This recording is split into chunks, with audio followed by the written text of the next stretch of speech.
Scientists have unveiled a major new framework that could accelerate one of the most promising clean energy technologies: producing hydrogen fuel directly from seawater. Hydrogen is widely seen as a key energy source for the future because it produces no carbon emissions when used, but large-scale production has been limited by cost and efficiency and infrastructure challenges. Now, researchers in China say they may have found a way to bring this closer to real-world use. A team from Sichuan University and Shenzhen University has developed a comprehensive evaluation system for direct seawater electrolysis, a process that uses electricity to split seawater into hydrogen and oxygen. In theory, this could be revolutionary. This method could combine offshore renewable energy with the vast supply of seawater to generate clean fuel at scale. However, in practice, seawater is far more complex than fresh water. Its changing salt content and corrosive nature, and exposure to waves and marine conditions have made stable long-term operation extremely difficult. The new research, published in Nature Review's Clean Technology, addresses this challenge directly by linking microscopic chemical reactions with large-scale engineering performance. It bridges two worlds. The scientists created a bridge between what happens at the atomic level and how the system behaves in the ocean. The framework evaluates multiple factors at once, including material durability and electrode reactions. It looks at device design and environmental conditions such as wind, waves, and salt corrosion. It also considers how well the system integrates with renewable energy sources like offshore wind and solar power. One of the key goals is to move seawater hydrogen production out of the laboratory and into industrial deployment. Until now, most breakthroughs have remained limited to controlled experimental settings. This is changing. By defining measurable standards for performance and stability, the researchers hope to guide future designs. This framework makes large-scale seawater hydrogen systems more realistic and achievable for industry. If successful, this could turn the world's oceans into a global hydrogen supply network powered by renewables. For now, the study represents an important step forward, but real-world deployment is in its early stages. The vision of a carbon-free world is becoming clearer as we unlock the power of our oceans. Offshore innovation will be the backbone of the next energy revolution: clean, efficient, and abundant. The potential of seawater is virtually limitless if we can master the chemistry and the engineering. Technology evolves through frameworks like these, turning theoretical dreams into practical realities. The global impact of a stable seawater hydrogen supply cannot be overstated for a sustainable future. There are still hurdles to clear, but the roadmap provided by this research is a massive leap. It will take sustained effort and global cooperation to scale these systems to a commercial level. From a laboratory in China to the vast open seas, the journey of clean hydrogen is just beginning. Thanks for joining us for this tech news update. We'll keep you posted as this technology develops. China has introduced a new artificial intelligence-powered digital doctor platform designed specifically to support patients with Parkinson's disease, marking a major step in the use of AI in chronic healthcare management. The system has been developed by Zhuangwu Hospital of Capital Medical University in Beijing, one of China's leading neurology centers. It aims to ease pressure on hospitals by handling routine medical questions and improving access to reliable, science-based information for patients and families. Parkinson's disease, a progressive neurological disorder, is becoming increasingly common in China as the population ages. Managing the condition often requires frequent consultations, long-term monitoring, and continuous patient education, placing a growing burden on healthcare systems. The new AI platform is built using more than 2 decades of clinical data from Zhuangwu Hospital, including patient records, research studies, medical reports, and academic literature. This large knowledge base allows the system to respond to common patient concerns with medically validated information. According to the hospital's Parkinson's research team, the AI doctor is capable of answering up to 90% of routine questions, such as symptom explanations, disease progression, and general care guidance. This allows human doctors to focus more on complex cases and personalized treatment decisions. Patients can access the service through their smartphones, interacting with the AI in a conversational format. The system is designed to provide educational support rather than direct medical prescriptions, ensuring that final treatment decisions remain under professional medical supervision.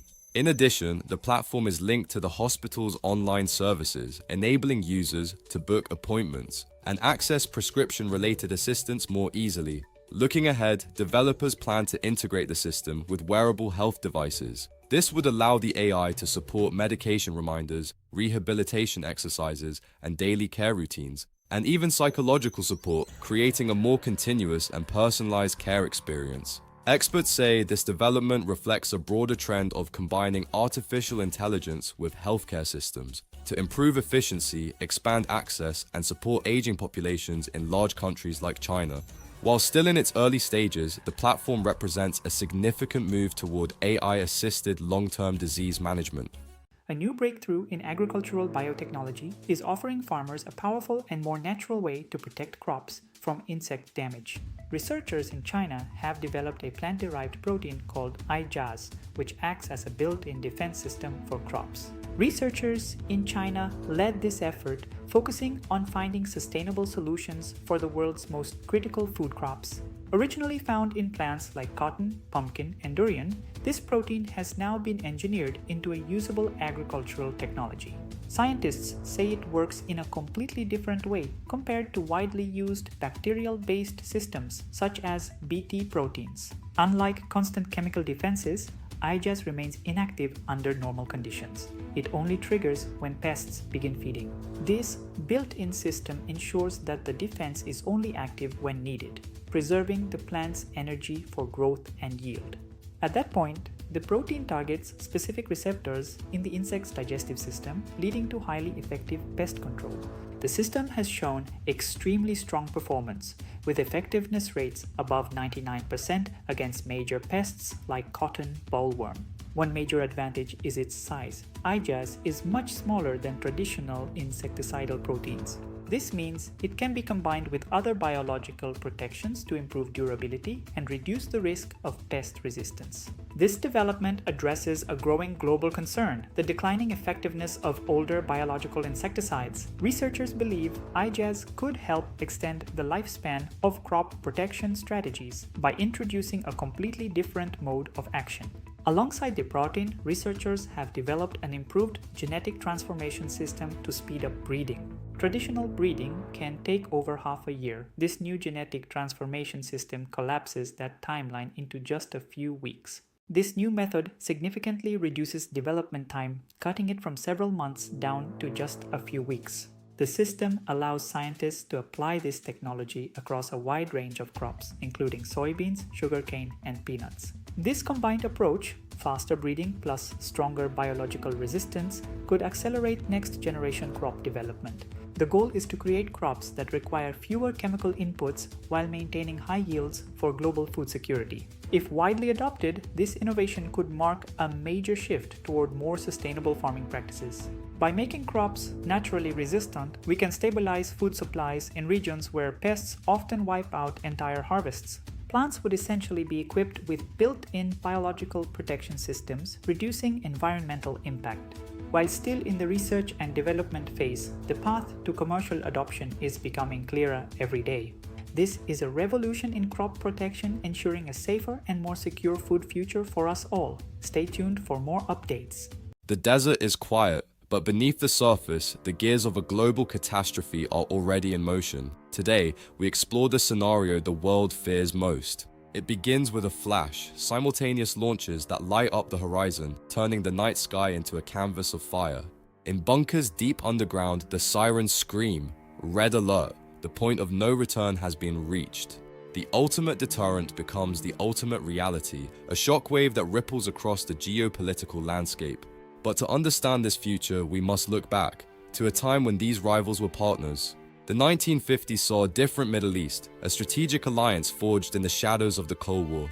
Then, 1979, a revolution that shattered the alliance and redrew the map of global influence. Since then, the focus shifted to the atom, Natanz, Fordo, deep-buried secrets turning at high speeds, facilities built inside mountains, designed to survive the heaviest of strikes, a fortress of science and defiance.